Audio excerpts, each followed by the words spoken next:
All right, here we go. Welcome into the show. You're watching Philadelphia Eagles Now by Chat Sports. My name is Chase Sr. As always, thanks for supporting the show, clicking on this video, and hanging out here with me. Hope everybody out there is having a great Thursday, or if you're catching up on this content on Friday, hope you're getting set to have a fantastic weekend. A series of positive Eagles news going into this much-anticipated game on Sunday. Maybe the best game on the Week 15 slate. Eagles-Steelers at Lincoln Financial Field. Before we get into all of that, you know what I need you to do.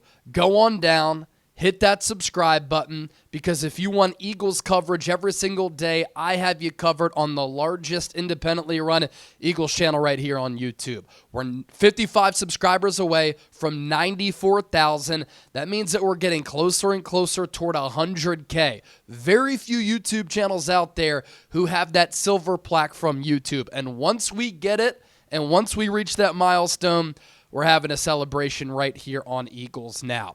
So I want to begin with this, and in case you missed the news yesterday, you probably didn't, and we talked about it on the live show, talked about it on a separate show. A.J. Brown and Jalen Hurts said that they are good. And I thought they both did an excellent job during their respective press conferences. A.J. Brown at his locker room, and Jalen Hurts up at the podium addressing the media. And obviously, given the story that this is, the media market that Philadelphia is, the Eagles having won 9 games in a row, and the Birds being a talking point every day of the year in the city of Philadelphia, this drew a lot of attention and headlines, both in the city of brotherly love and nationally. But given the pressure, given what Brandon Graham said, given how the media can portray things, and given how this fan base can sometimes act very intense, very passionate, all things considered, A.J. Brown and Jalen Hurts were very cool, calm, and collected. They explained their reasoning. They explained where they were coming from. And I thought that they did a really good job of addressing this story head on, not beating around the bush, because sometimes when you do that, it can lead to a lot of speculation. They really, to the foundational core of this story, addressed everything. They took all questions, and they nipped this story in the bud. And I thought it was good of them to do that, to end this and move on officially to prepping for a really good Pittsburgh Steelers team in a potential Super Bowl 59 preview, because I do think some people are sleeping on Pittsburgh, and nationally, I think people are sleeping on Philadelphia. And you think about how the Eagles as an organization handled this entire story. It could have unraveled. It could have gotten out of control, but you had Nick Sirianni address it on WIP and to the team. You had A.J. Brown conduct a press conference in which he was in good spirits. Jalen Hurts did the same thing. They both said that we're good. We care about one another. We understand where each other is coming from, and they took accountability. A.J. Brown and Jalen Hurts, they are both elements of this Eagles passing game. And they both acknowledged we need to get better as a passing attack for us to reach our fullest potential and to win a Super Bowl. And then you had a team captain like Jordan Mailata who was very stern. And he said, we are on to the Pittsburgh Steelers. This is Steelers week. It's not A.J. Brown and Jalen Hurts week. We are getting ready for Pittsburgh. I thought that was awesome, because it kind of shut a lot of questions down to a certain degree. And at the end of the day, it kind of turns out that Brandon Graham and what he said worked. It had an effect. If Brandon Graham doesn't go on WIP and talk about the situation the way that he did, the speculation continues. Perhaps it gets uglier. Most importantly, it might never get addressed by Mailata, Sirianni, A.J. Brown, Jalen Hurts. What Brandon Graham said, I've said all along, I thought was calculated to a certain degree, and him putting it out into the public, he had to apologize to A.J. Brown and Jalen Hurts. Probably wasn't easy, but it forced everybody to address this issue head on. Now, if the Eagles struggle against Pittsburgh and their passing game is anemic once again, the drama might restart. But what's funny, today, and I'm a believer in signs. My mom passed away in 2018 due to cancer. A lot of signs after that. And I just think that these signs sometimes mean something. There was a bald eagle flying over the NovaCare complex today in South Philadelphia. It's very rare for a bald eagle to be flying around South Philadelphia. Now, I'm from Westchester. I worked in northeastern Pennsylvania. I got footage up in the woods around lakes of these beautiful bald eagles. I think that they are beautiful animals, not to nerd out. They are very rarely in Philadelphia, in city limits, because it's not their habitat. It's not their prey, right? So for an eagle to be flying over the Eagles practice facility today, some of the Eagles writers who have been covering this team for years said, we have never seen anything like that ever happen. And the Eagles are talking about their lackluster pass game this week. The last time that A.J. Brown kind of complained about targets, or I guess he's complained about his targets a couple of times, but back in 2022, he wasn't getting the ball enough, and now this situation comes up once again. Well, what happened when the Eagles played the Pittsburgh Steelers back in 2022? He had 6 catches for $156 and a career-high 3 touchdowns. Had a hat trick against Pittsburgh back in 2022. So I wanted to talk about that here to start the show. Plenty more to get to. Next up, the Eagles injury report. The Eagles listed 8 players under did not participate on Wednesday. Lane Johnson, A.J. Brown, Landon Dickerson, Mekhi Becton, Josh Sweat, C.J. Gardner-Johnson, Darius Slay, and Sidney Brown. Lane missed practice due to personal reasons. A.J. Brown, Dickerson, Becton, Sweat, C.J. Gardner-Johnson and Slay were listed with rest designations. They'll be good for Sunday. Sidney Brown missed practice due to a knee injury that caused him to be inactive for Week 14. Seems like the backup safety job is up in the air, and he might not play in this game. The Eagles also listed 4 players under limited participation: Jalen Carter, Reed Blankenship, Cooper DeJean, and Britton Covey. Carter is listed with a shoulder injury. Given his importance to the Eagles' defense, the team hopes that will not hinder him, of course. Blankenship upgraded to limited participation for the first time since suffering a concussion, so the starting safety on track to return to the field this weekend. DeJean listed with a rest designation. He'll be able to play. Covey was listed under DNP last Wednesday before being limited on Thursday and Friday. He was then ruled out. And then Cooper DeJean was fielding punts, so we'll see if Covey will be able to play against Pittsburgh. And then the Eagles listed 2 players under full participation: Jalen Hurts and Nakobe Dean. Hurts, a new addition to the injury report with a left finger injury.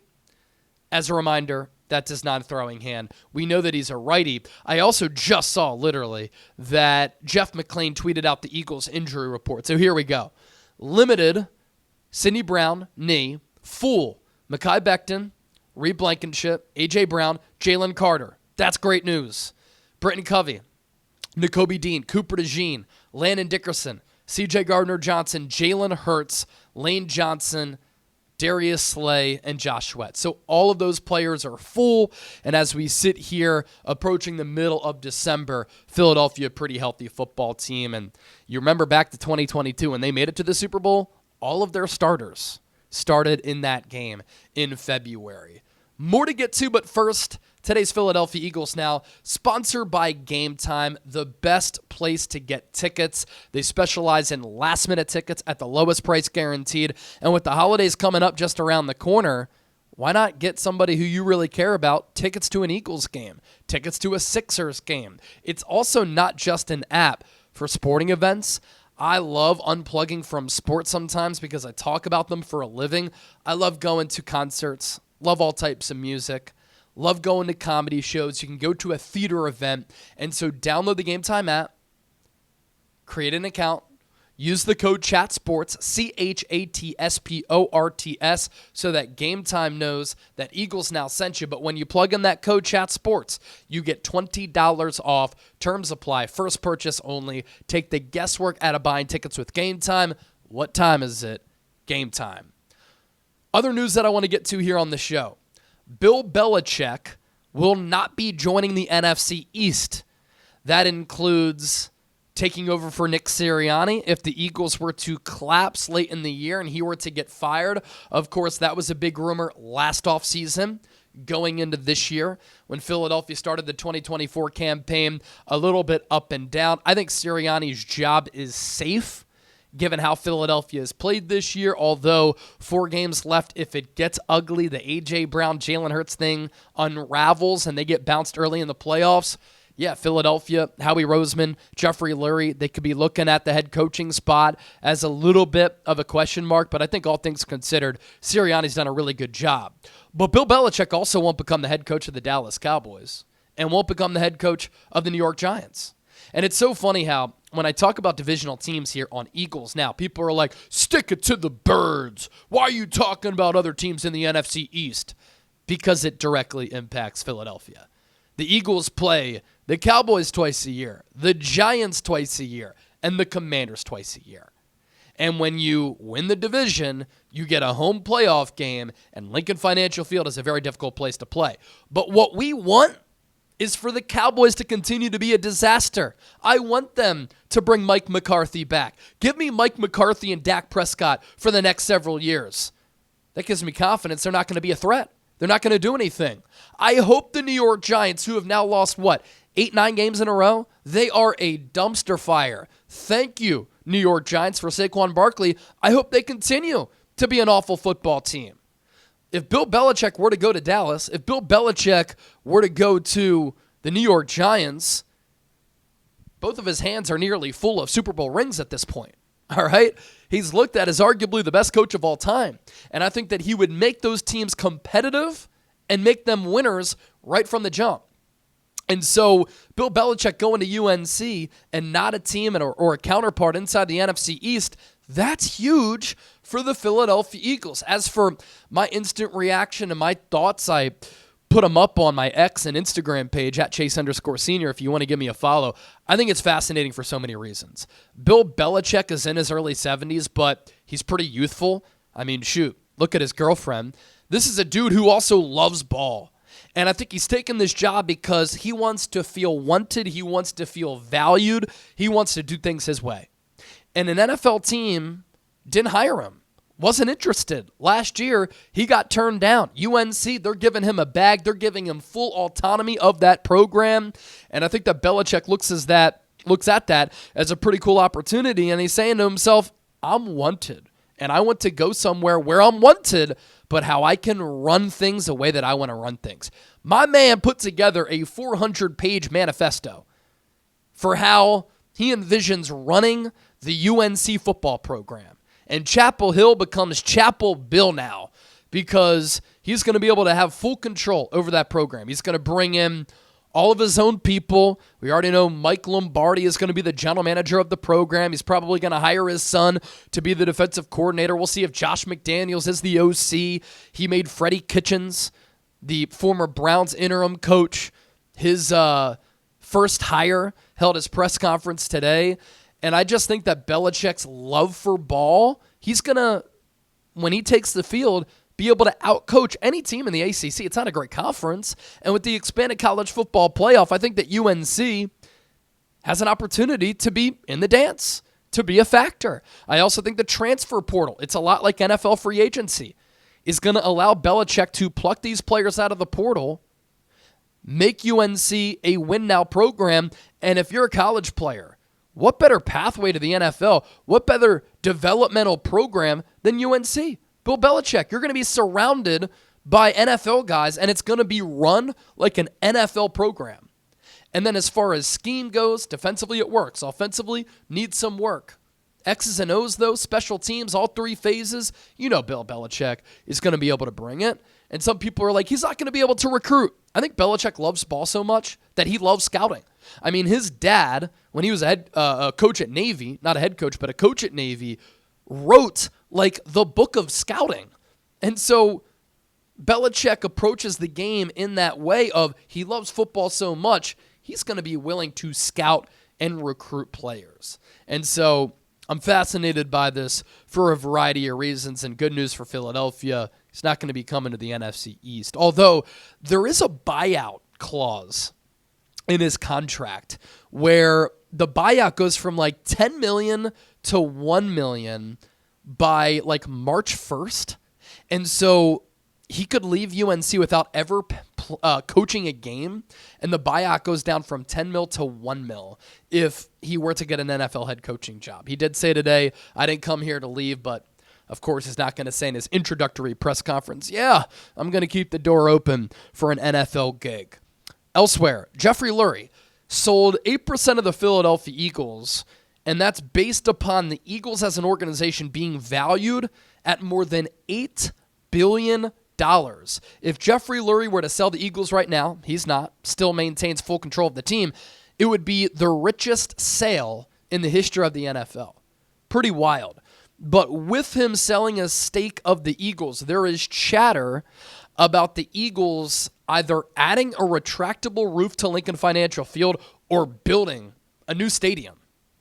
And that new stadium would have a retractable roof so that Philadelphia and the Eagles' new stadium could host a Super Bowl. They could host college football playoff games. They could host Final Four games and have full say of what events happen inside that stadium, but more flexibility as far as the events that can happen in that stadium if there is a retractable roof. I am against the Eagles playing indoors. I think when a team has to come to Lincoln Financial Field and it's cold, it gives the Eagles an advantage. Like, for instance, if the Eagles host the Detroit Lions in the NFC Championship game and Jared Goff has to play outside in the cold weather, his indoor-outdoor splits are dramatic. So much worse when he's outdoors and he struggles to throw in the cold. Brock Purdy, when it's raining, when it's cold, he can't throw the football. And so that gives Philadelphia an edge. But also, you watch a team like the Miami Dolphins. 85 degrees right now in Miami. When they have to go to the Northeast and play in cold weather, they suck and they're soft. What do we love about this Eagles team? They're tough. They're gritty. They're hard-nosed. They play bully ball. That is the Philadelphia way, and it gives them an edge. And that type of physicality plays every single month of the NFL regular season. And so I don't really want to see the Eagles play indoors. Now, could it be a retractable roof so that you could host a Super Bowl just in case you wanted to host a Super Bowl, but then the Eagles are playing games outdoors? Or if it's raining, then you close the roof. But I want to see this Eagles team still play outdoors in all types of weather. I mean, the Shady McCoy snow game, we wouldn't get that if this stadium had a roof. Again, if it's a roof so that you can host a Super Bowl, a Final Four, stuff like that, I'm cool with that. But I want to continue to see the Eagles play outdoors in all types of different weather. All right, wanted to hop on the mic here. Appreciate everybody for watching. Content to come right here on the channel all throughout the weekend, and then we'll be live for our Eagles-Steelers watch party, going live about an hour and a half before kickoff, and we'll see you then.